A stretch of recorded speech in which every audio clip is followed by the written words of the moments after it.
السلام عليكم ورحمة الله. مرحبا بكم أصدقائي متابعي قناة المعلومة تي في.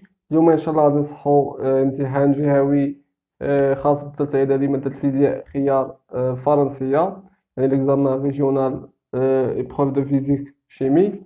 غادي نحاولو نصحوه بالنسبة للناس اللي بطبيعة الحال هذه يعني تحت طلب أغلبية من التلاميذ بغاو نخدم معاهم هاد الفيزيك بالفرنسية، وغادي نحاولو نخدمو إن شاء الله مجموعين. غير بالنسبة إذا كان يعني إقبال وكانت هناك يعني مثلا مشاركة وكان هناك مثلا تعليقات محفزة، غادي نزيد لكم امتحانات أخرى. ولكن يعني إلا ما كانش هناك مشاهدات وما كانش بارطاج إلى غير ذلك، فغادي نكتفيو بالامتحانات باللغة العربية، وكون على يقين انهم راهم نفس الشيء، يعني راه ما كاينش فرق. يعني الا فهمت ديال العربيه راه ديال الفرنسيه غادي يجيك ساهل، يعني راه بحال بحال نفس الاسئله، نفس كل شيء راه كيكون بحال بحال.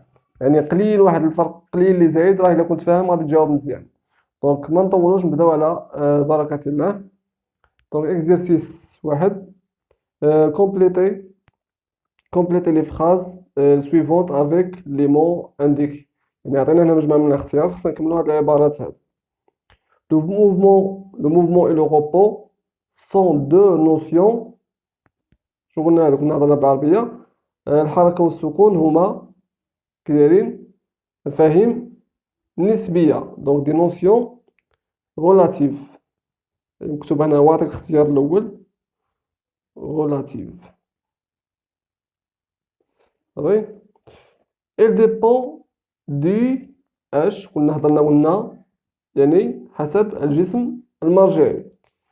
dépend نضربو على هادو référentiel هو الجسم المرجعي. فيه غادي تكفيني هنايا. المهم إلا بان المعنى لا فايدة في التكرار، المهم هو المعنى يكون باين. لي كاركتيرستيك دون فورس سون. هنا نعطيك بزاف، هنا كاين بزاف فاصلة. دونك هنا عندك 4 ديال الكلمات. يعني مميزات قوة.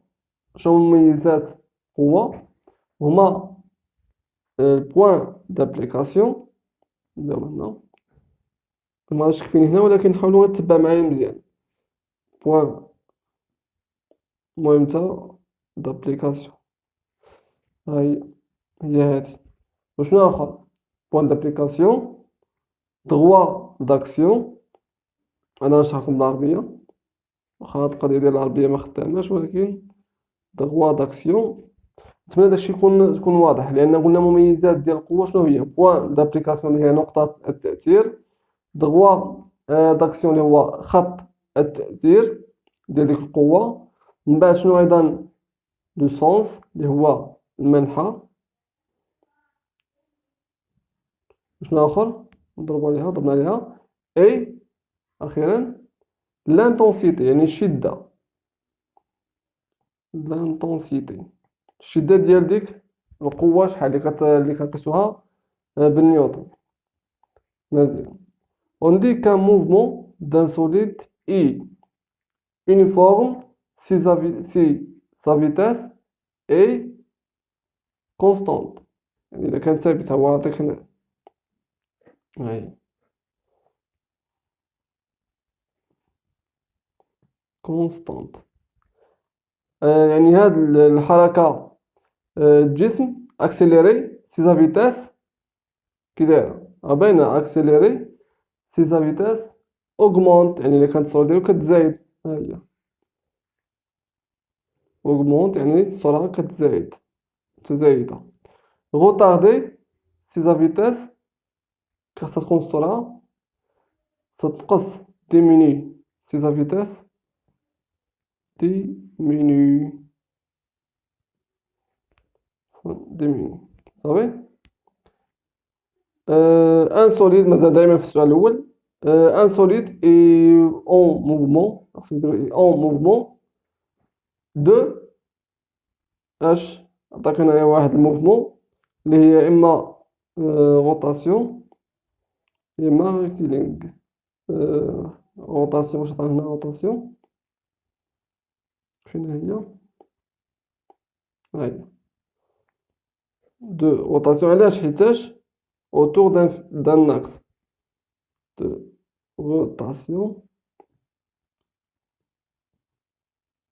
دوران autour d'un axe على محور ثابت. Si tous les points des solides décrire un règle circulaire. يعني اش كيقول لك هنايا، يعني كنقولوا هذا الجسم في روتاسيون دائريه، الا كان حول الجسم حول اكس محور ثابت، الا كان جميع النقط هذا الجسم الصلب ديكريغ ان تراجيكتوار، يعني كدير لنا واحد المسار تراجيكتوار كيدير هذا المسار هذا، هي عندنا هنا تراجيكتوار سيركولير، يعني هنا داير هنا جات هاد الروتاسيون سيركولير دو سونتر كي ابارتيان ا لاكس محور دو روتاسيون، يعني كتنتمي لمحور الدوران. Un corps solide et en mouvement de H, de si chaque segment liant deux points du solide garde la même direction. هنا قال لك يعني كيقول هنا تكون حركة يعني إزاحة إذا كانت كل قطع ديال هذا الصلب هذا وديال هذا الجسم هذا كتحافظ على نفس الاتجاه، نفس المنحى، ديريكسيون ميم ديريكسيون. دونك راه عندنا هنايا موفمون دو ترانسلاسيون ها هي، وعندنا اللي هي شنو قلنا دابا ديريكسيون. دونك هنا نديرو ترانسلاسيون هي ازاحه، وهنا ديريكسيون يعني كيشوفوا نفس الجهه. هاد القضيه هادي راه شرحتها في واحد الدرس بالعربيه، حاولوا ترجعوا لها، نخلي لكم الرابط ديالو صافي مزيان. نجيو هنايا قال لك اسيدي répondre par vrai ou faux en mettant une croix dans la case qui convient et corriger les affirmations fausses. ندير علامة صحيح أو خطأ وصحح إذا كان الجواب خطأ. مزيان. قال لك اسيدي le poids d'un corps est une force de contact. Le poids شنو هو le poids؟ هو وزن الجسم، يعني واش est une force de contact هي تماس. كنعرفوا الوزن أنه قوة عن بعد، دونك غنديرو فو، علما أنه قالنا شنو قالنا et corriger les affirmations fausses، يعني دوك اللي خاطئ خصنا نصحوهم. قلنا خصنا نصحو شنو هو الصحيح. le poids d'un corps est une force à distance، خصك تكتبها هنايا، خصك تكتبها d'une force à distance، تكتبها عاوتاني le poids d'un corps est une force à distance. صافي مزيان. قال لك اسيدي l'intensité du poids P et la masse d'un corps sont liés par la relation، يعني الشدة ديال الجسم والكتلة ديالو مرتبطين بالعلاقة P كتساوي لنا M fois G avec G l'intensité de la pesanteur، يعني ديال شدة الثقالة. دونك صحيح هادي فغي.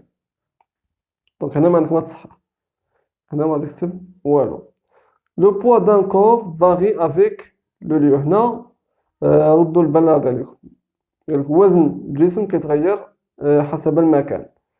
هنا كاين فرق، كاين يقدر يعطيك لو بوا، كاين واحد النص هنا بالعربيه فيه لا ماس. يعني هنا الكتله يقدر يقول لك الكتله كتغير حسب المكان، ولا يقول لك الجسم كيتغير، وزن الجسم كيتغير حسب المكان. الوزن صحيح كيتغير حسب المكان، ولكن الكتله لا تتغير حسب المكان. دونك بما نقول لو بوا دونك فري الوزن كيتغير حسب المكان. Trajectoire, c'est la ligne de l'ensemble des poids successifs occupés par le corps en mouvement. هي اللي هضرنا عليها قبيله فري.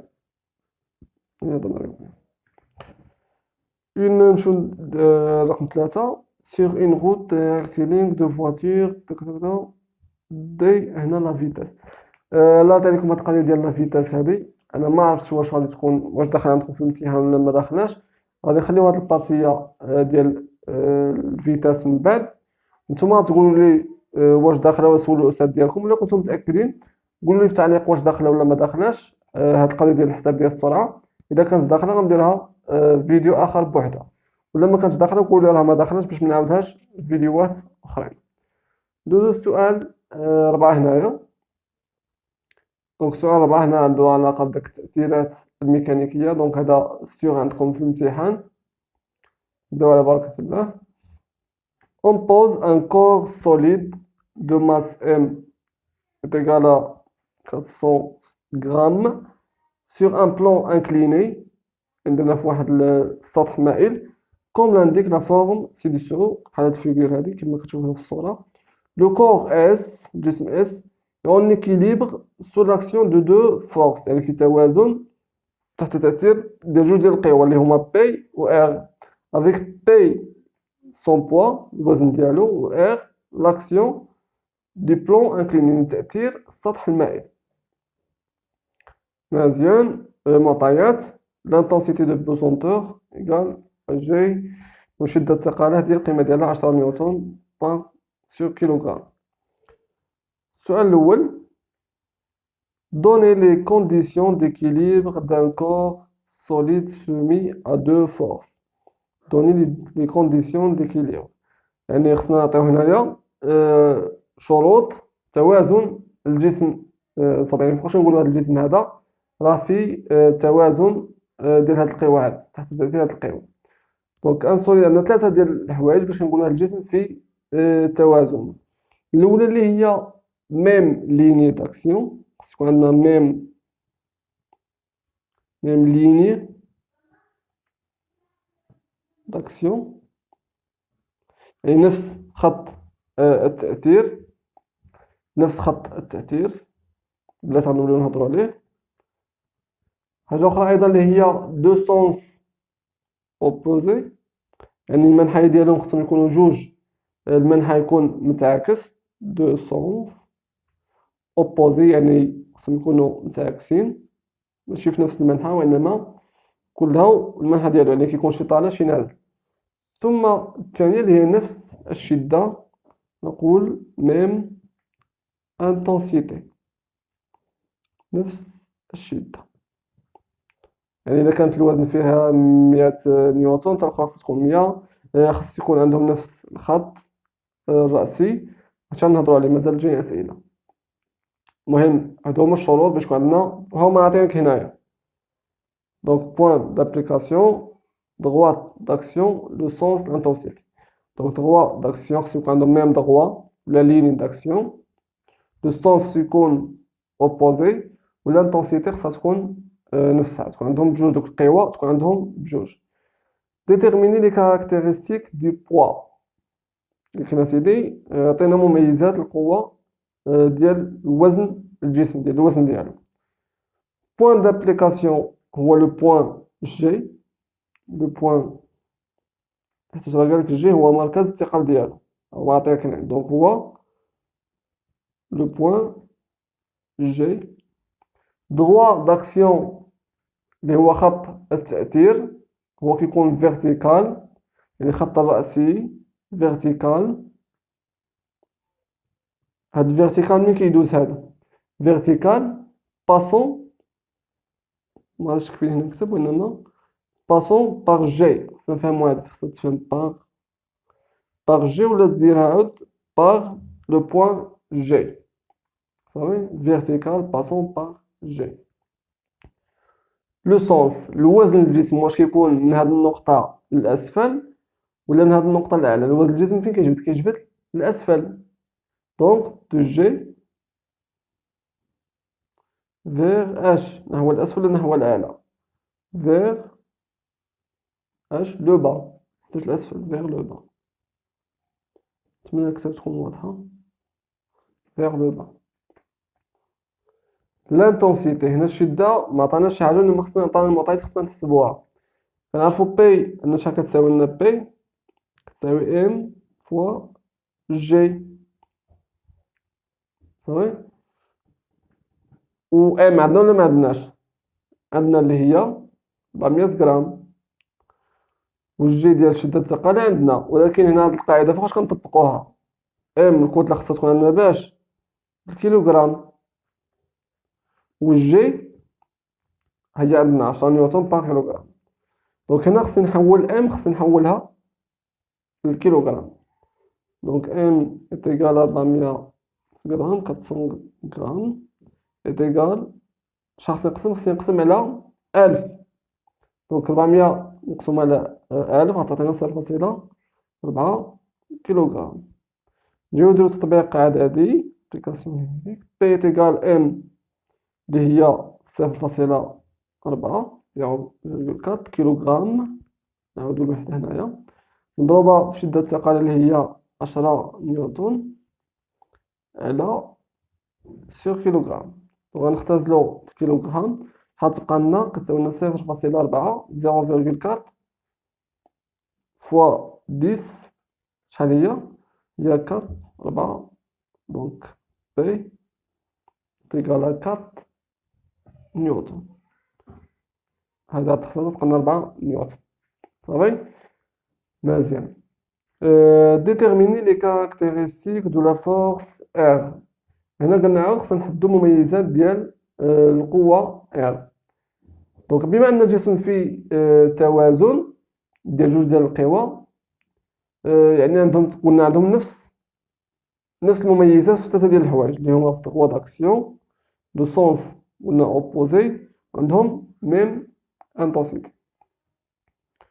دونك هنا بوان دابليكاسيون، نقطة التأثير واش هي الجي، نعطيك هنايا واحد النقطة هادي اي ما جاش غيعطيها لك عشوائية، حيت هنا عندنا نقطة تماس أو تأثير تماس.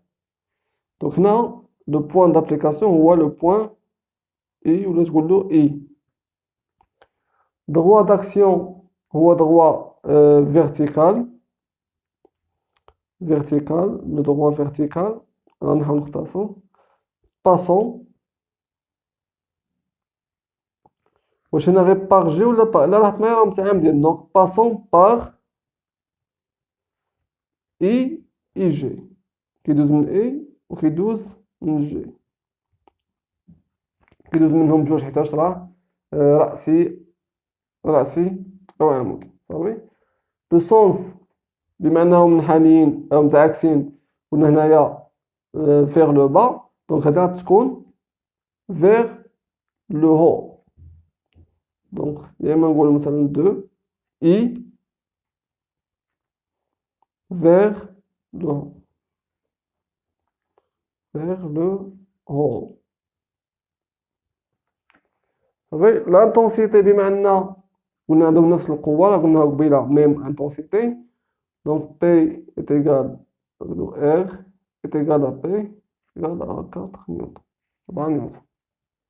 صافي représenter sur le schéma les deux vecteurs des deux forces agissant sur le corps S à l'échelle 100 cm pour 2 نيوتن. هنا خصنا نمثلو هاد القوة هادي. دونك هنا باش نمثل هاد القوة هادي خصني نمثل R ونمثل بي. دونك خصني نحسب شحال من وحدة فيهم، بما أنهم نفس القيمة دونك غتكون عندهم نفس الطول. مزيان، كيفاش غندير نحسبها؟ كنديرو علاقة ثلاثية، 1 سنتيمتر عطاتنا 2 نيوتن. دونك إكس مثلا نسميو إكس اللي هو الطول، عطاتنا 2 نيوتن، إكس بوغ 4 نيوتن. دونك إكس ديال الطول اللي هو الطول ديال ديك المتجه شحال غتساوي لنا 4 في 1 على 2، 4 في 1 سنتيمتر على 2 نيوتن. هادي راه بالنيوتن وهادي بالنيوتن. شحال بقات لنا؟ نختزلو بقات لنا 2 اش سنتيمتر. دونك الطول ديالها نديرو فيها 2 سنتيمتر، سواء ديال الاخر ديال الوزن اولا ديال ولكن هنا خصنا نرد لواحد القضيه مهمه. دونك نشوف مسطره، خصني نعبر هنا المسطره، نشد المسطره ونعبر 2 سنتيم ديالي. 2 سنتيم خصني ندير ندير فيها 2 سنتيم، والقوه ديال الوزن حتى هي غندير فيها 2 سنتيم. ولكن هنا رد البال معايا مزيان، هنا خصني ضروري نرجع لنقطة التأثير. بالنسبة ل P قلنا نحو الأسفل، ولكن منين دو جي فيغ لو با، يعني خصني نبدا من الجي ونحسب 2 سنتيم ديالي.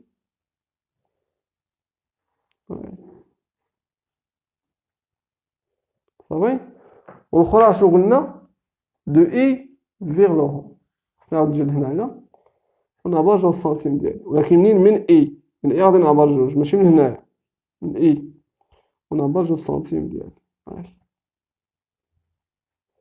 ندير المتجهة ديالي، ندير داك السهم. صافي. لا راكم ردوا لهاد القضية، هاد البال هادي ضروري خصكم تردوا لها البال. مزيان. واش كاين شي سؤال آخر؟ دونك ما كاينش. دونك اكزرسيس الثاني هو هذا. اكزرسيس الثاني كنظن كاين في الالكتريسيتي. شوف هادشي كيفاش.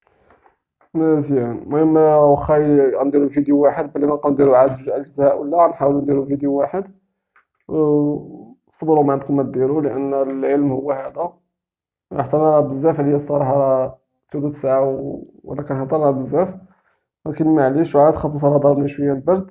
داكشي اللي وصل لهاد الدقيقه 20 راه برافو عليه. ودائما انا بالشفاء. شويه ديال الرواح، راكم عارفين الرواح ديال الصيف قاصح. المهم علينا نتمنى لكم التوفيق. خدموا شويه ديال الكهرباء. مزيان اسيدي.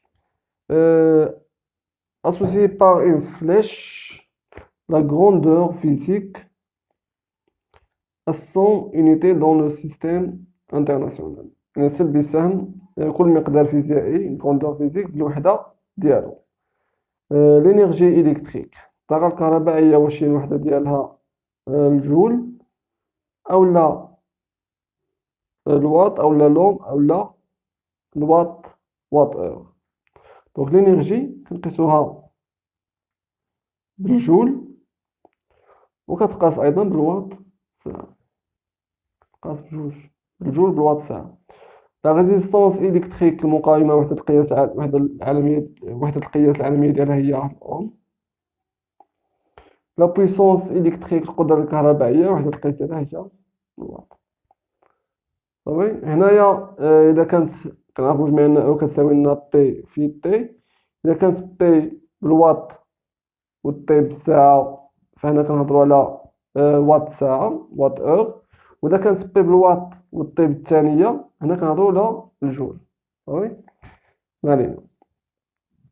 ندوزو أسيدي لهنا. دون ان مونتاج électrique domestique. Dans un montage électrique domestique, on fait fonctionner d'une façon normale un four pendant une demi-heure. Le four porte les indications suivantes.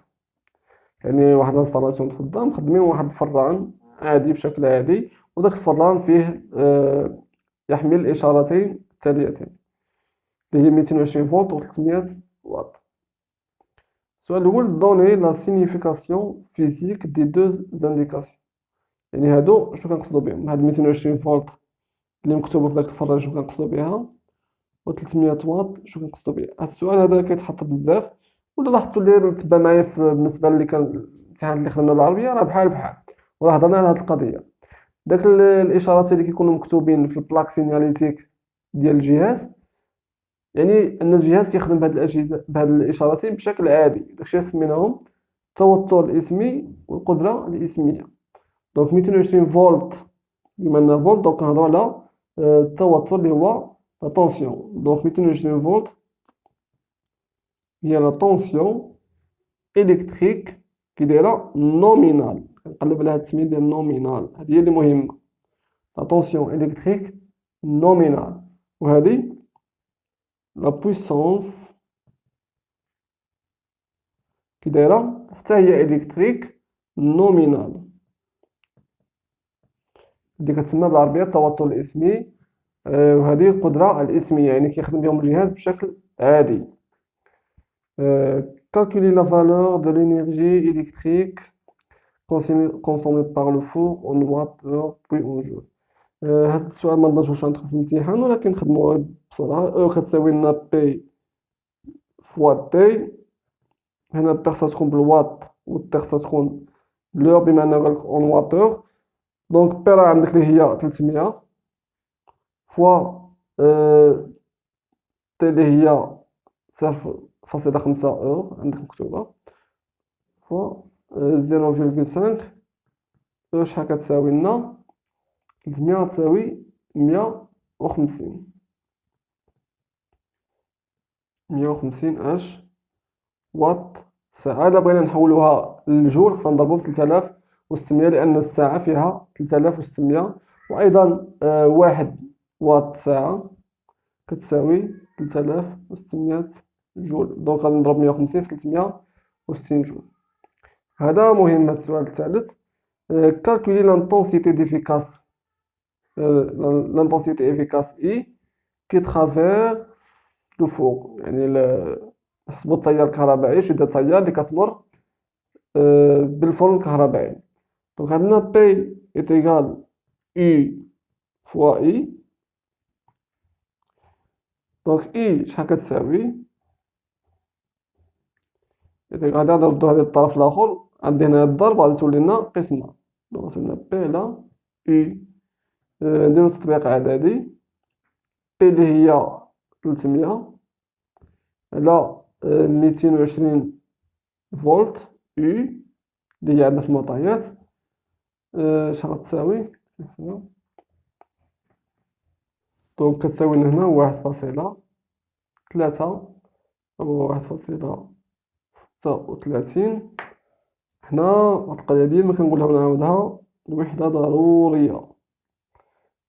راك إلا مدارتش الوحدة كيمشي لك الجواب ولا يمشي لك نصف الجواب، نصف النقطة كامل كتمشي لك. دونك ضروري الوحدة اللي هي أمبير، لأن التيار الكهربائي كنقيسوه بالأمبير.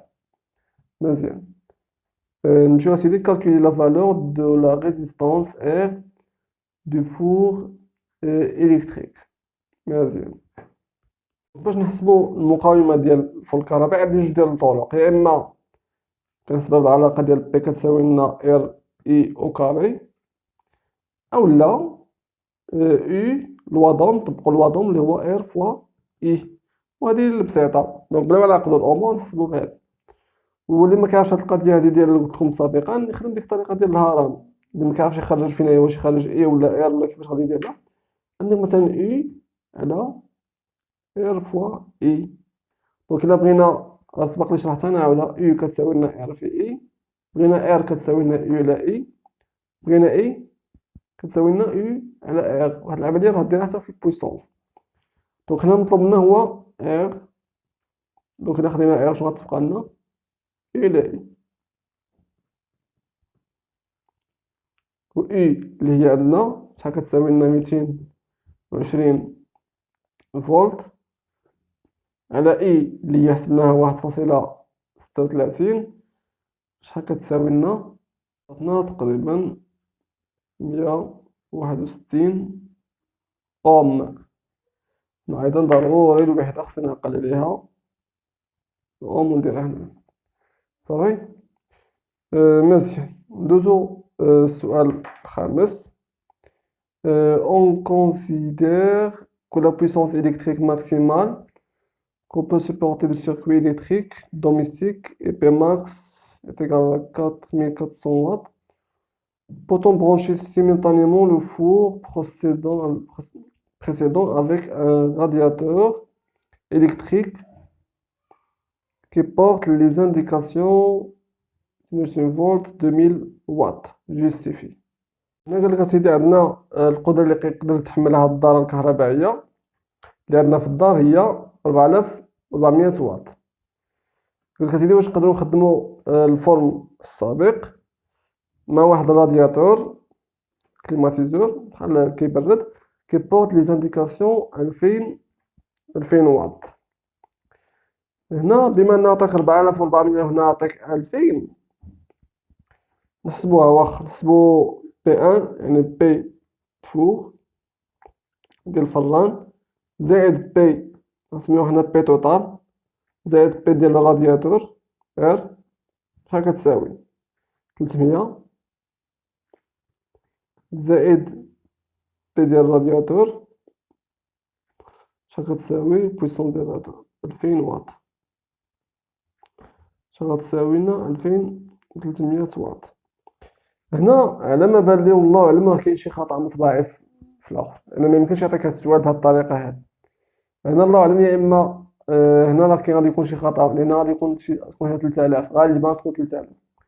غالبا راه كاين شي خطأ مطبعي هنا، لأن ميمكنش يعطيك بي ماكس 4400 ويقول لك 2000 وأخرى 300 ويقول لك واش غادي تخدموا بها ولا ما نخدموش. انا ما علينا، غادي نعطيكم مثال في كلا الحالات. دونك عطاتني بي توتال نكتبو هنا 2300 وبي ماكس شحال هي 4400. دونك في هذه الحاله هذه اللي باغي غادي نهضر مع غير اضافه. هذه الحاله صغر 2300 فهي صغر من بي ماكس. دونك بما انها صغر، دونك واش غادي نخدموا واش يعني لا بويسونس الكتريك اون بو سيبورتي، يعني واش هاد السيركوي هاد الدار اللي عندنا في الدار واش غادي تحمل الفورم وهاد الرادياتور في نفس الوقت. هنا غتقولوا نعم، وي، يعني بما ان لا بويسونس ماكسيمال هي 4400، دونك اون بو utiliser لي دو اباراي en même temps. في هاد الحاله هادي يمكننا نستعملوا الاجهزه بجوج في نفس الوقت en même temps. ولكن لو انها كانت عندي، لو هذا غير زايدها من عندي يعني، لو ان كانت عندي بي فوق 2000 بي فوق 3000، شحال تولي هنا بي توتال شحال غتساوي؟ غتولي 3000. لو هذا غير احتمال، هذا غير زايدينها وصافي. لو ان هنايا كان شي خطأ مطبعي، وانا على يقين غادي يكون شي حاجه، شي خطأ مطبعي راه واقع هنا. 3000 زائد 2000 شحال غتساوي؟ 5000 واط. دونك هنايا كبر من بي ماكس، دونك هنا كبر من بي ماكس. دونك في هذه الحالة هذه غادي تجي وتكتب تعبيريا بما أنهم يعني بي توتال كبر من بي ماكس، دونك on ne peut pas utiliser les deux appareils en même temps. دونك كما هادشي مازال واحد ليكزيرسيس 3 اللي هو هذا. هاد ليكزيرسيس كنظن فيه فيه حتى هو السرعة، وفيه الحرارة، وفيه الطاقة، السير ديال الطاقة ما عندكمش. هاد الكالكول، هذا السؤال الأول ما عندكمش لو فيغو باس. هنايا المهم هادشي ديال الاستهلاك ما عندكمش في الامتحان. هادشي اللي نقدر نقولو في هاد الفيديو أصدقائي. كما قلت لكم يعني إلا كانت هناك يعني تعليقات محفزة وكان هناك بارطاج، يعني وكان واحد العدد من المشاهدات مرتفع، غادي نزيد لكم امتحانات بالفرنسية. ما كاينش غادي نكتفيو باللغة بالعربية فيزياء، وراه نفس الشيء إذا لاحظتوا معايا راه نفس الشيء، خاصك فقط تفهم. وإلى فيديو آخر بإذن الله.